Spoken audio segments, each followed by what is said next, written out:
Ned. Hi. Are there any messages, any calls, anything? A few people called, yes. Reginald's aunt from Santa Monica phoned. No, I meant for me. Oh, for you. Let me think. Yes, someone did call for you. Let's have a look here. Mr. Jurgen from Downtown Faces, although they asked to speak to me. Oh, my God, did they get the proofs back? Did they like him? Did they not like him? What did they think? Was I okay? Okay? No, actually. According to them... I have about as much chance as being a model as Annabelle. Annabelle? An animal companion. Now, that's a thought. You know, I was thinking maybe we could do them over. With. We can, like, do different lighting, different makeup, something at our expense. You are a minor, so they may insist on a human chaperone. What are you talking about? 4 locations, 2 weeks. They want you for the entire campaign. Well, that's what I said. I mean, you can't leave town. I mean, you'll miss the Junior League picnic. No, you told them yes, didn't you? Well, actually, I told them that I would get back to them as soon as I conferred with my client. Oh, God, I'd never say no in a gazillion years. Come here, get Mr. Jurgen on the phone. What's his number? Emily, come here. First of all, we have to get clearance from your parents. Oh, I'll get on my knees and I'll grovel. Or I'll threaten to die. No, never mind. I'll do the mature thing. But if they say no, I have to go. I'm going. Well, and there's the matter of an escort. I mean, Monica has been in London for a while now, and 2 extra weeks away from the hospital may pose a problem. There's always Dad. That's not a good idea. Okay, I know what you're thinking. But you know what? He won't be as paranoid if he's actually on the set with me. I mean, he can just tell himself that he's guarding me. Emily, and the thing of it during the breaks, he can test me on chemistry or something. I don't know. Your father is not well. What happened? Well, you've seen his mood swings, the tirades, the memory lapses. Nervous breakdown, right? I'm afraid to tell you this, but he's addicted to painkillers. He told you this? No, he didn't. But the symptoms have been there for months. And the nurse's ball was the clincher. So we just stopped making excuses for him, and we are facing the truth. Whoa. We? Grandfather, your mother, AJ. You knew about this for weeks, and nobody told me. Your brother was just about to, until Cousin Ned cut me off to pass.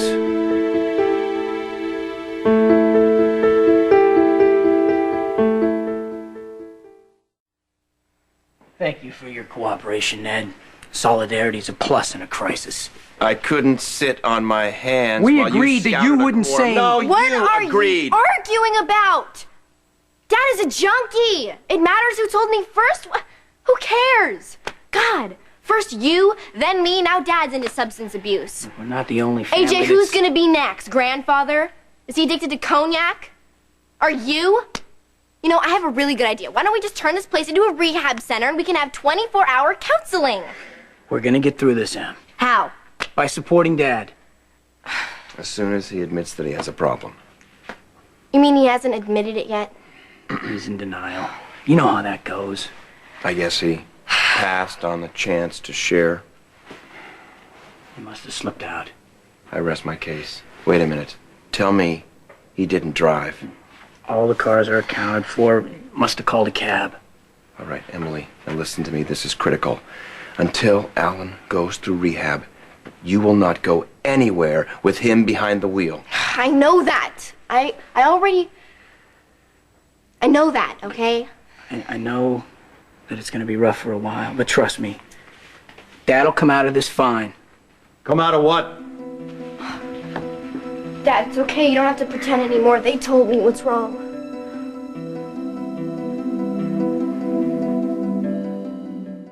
There's a dark streak that runs through this family, Em. It pains me to say so, but it's true. I was just... Beneath all the luster and poise, there is an ugly competitive vein. Except, of course, for AJ, who's an underachiever. This isn't about me. Sobriety is his only feat in life. He wants the rest of us to be as weak as he is, to ease his feelings of inadequacy. And what's my excuse? You live in dread of being shunted aside by the rest of us with the true Quartermain name. Well, I'll say one thing for you, Alan. Your defenses could survive a nuclear attack. You were jumped last night on Cortlandt Street trying Don't to listen score to a this, fix. Em. Don't listen to this. Wait, you're denying it? It never happened? I finally take you into my confidence. And this is how you repay me. I would ask you for a little I'm bit. lying? I'm lying? Are you saying it isn't true? Stop it! Stop, okay? All of you guys at each other's throats. Can I please just talk to my dad for a minute, please? I can't let that happen. No way in hell.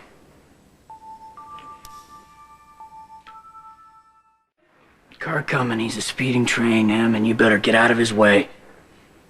Why are you talking about him like he's not here? Because he's not. What you see here is months of accumulation of painkillers. So, I want to talk to my father. Are you saying I'm not allowed? We won't be far.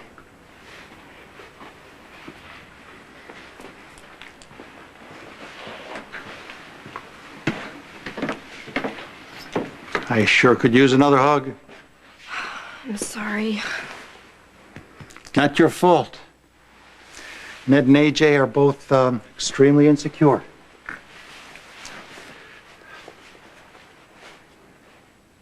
It's true. I know it. It's true. I don't know why I didn't see it before. The yelling, the drinking, Emily, I assure you. the car accident. And then when you wanted those painkillers back, that it's nothing to be ashamed of. I've been there and you can get through it too. I sustained an injury. I have pain. I take medication for that pain. I am not a drug addict. I'm even cutting back on my medication. You need rehab. Ned and AJ are both extremely convincing. I don't blame you for being swayed, but you'll see. You'll see. Empty your pockets.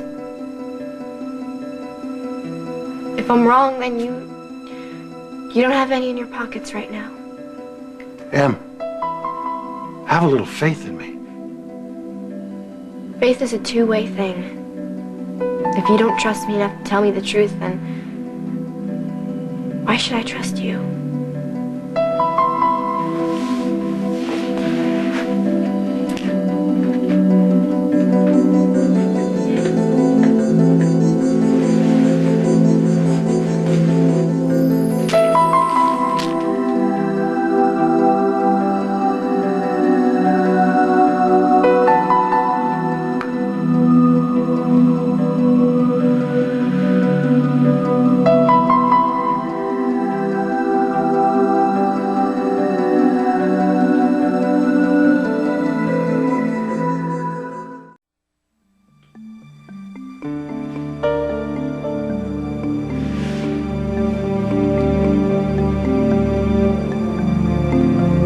You look strange. You're acting weird.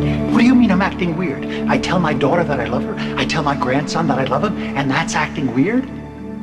I am so sick and tired of apologizing and groveling for my children's love. Calm down. Just think for a second. Think for a second about my life. Give me 1 second about my life. My oldest son is a drunk. My second son is dead. First in spirit, now in fact. Don't say that. My wife can't restrain herself from doing anything with anybody, including members of my own family. And you act as if I'm going to hit you every single time I walk into a room. Have I ever hit you? I have never hit you. Never. And I will never hit this little boy either. You want to cry? You go ahead and cry. But I'm not apologizing for anything anymore. You want to guard Michael? You guard him. I'm out of here.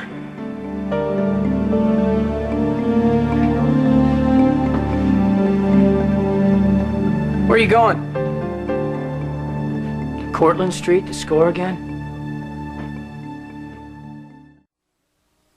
It's a long walk to Cortlandt Street. Unless you called a cab. You can't take one of the cars because Reginald has all the keys. What are you, my keeper? Your son. I want to help. Then leave me alone. Where were you going, Dad? Not to the hospital. You can't work. Not to the country club. You don't socialize. You don't do anything anymore except take pills and find new ways to score drugs. If I don't have a job, it's because you took it from me. If I'm losing my life piece by piece, it's because you want revenge. I loved your brother more than you from day one, and now you're finally paying me back.